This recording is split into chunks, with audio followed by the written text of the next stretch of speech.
लोकसभा ने न्यायाधीशों की नियुक्ति से संबंधित विधेयक को दी मंजूरी।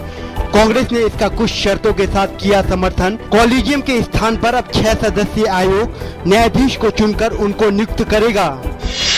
विधेयक पर हुई चर्चा का जवाब देते हुए कानून मंत्री रविशंकर प्रसाद ने कहा कि आयोग में सभी संबद्ध पक्षों को प्रतिनिधित्व दिया जाएगा। साथ ही उन्होंने कहा कि सरकार चाहती है कि न्यायाधीशों के पद पर अनुसूचित जाति और जनजाति के लोग भी हों।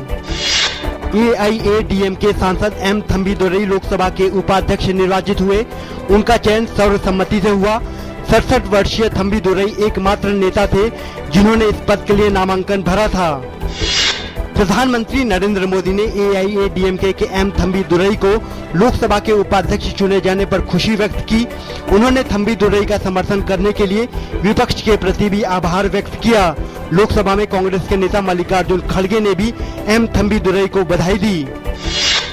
सांप्रदायिक हिंसा पर बहस की शुरुआत करते हुए लोकसभा में कांग्रेस के नेता मल्लिकार्जुन खड़गे ने कहा कि उनकी पार्टी सभी संप्रदाय के लोगों को जोड़ने का काम करती है। उन्होंने भाजपा के नेताओं पर अशांति फैलाने वाले बयान देने का आरोप लगाया।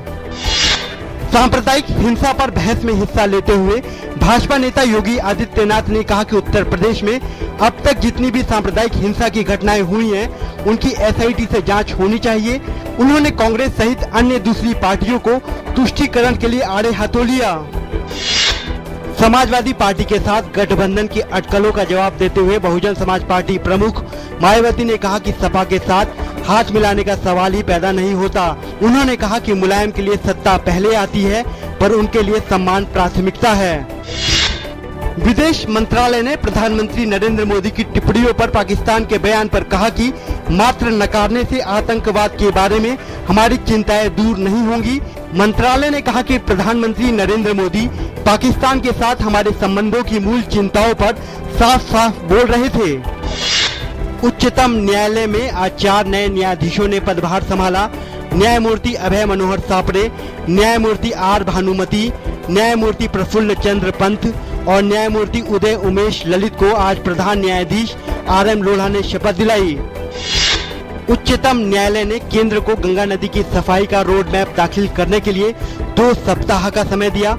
न्यायालय ने केंद्र से कहा, गंगा की सफाई का मुद्दा बहुत महत्वपूर्ण है और इस पर जल्द से जल्द ध्यान देना चाहिए। शेयर बाजार बढ़त के साथ हुए बंद। सेंसेक्स आज 38 अंक बढ़कर करीब 2 सप्ताह के उच्च स्तर 25,919 अंक पर बंद हुआ। वहीं निफ्टी 12.50 अंक की बढ़त के साथ 7,739.55 अंक पर पहुंचा।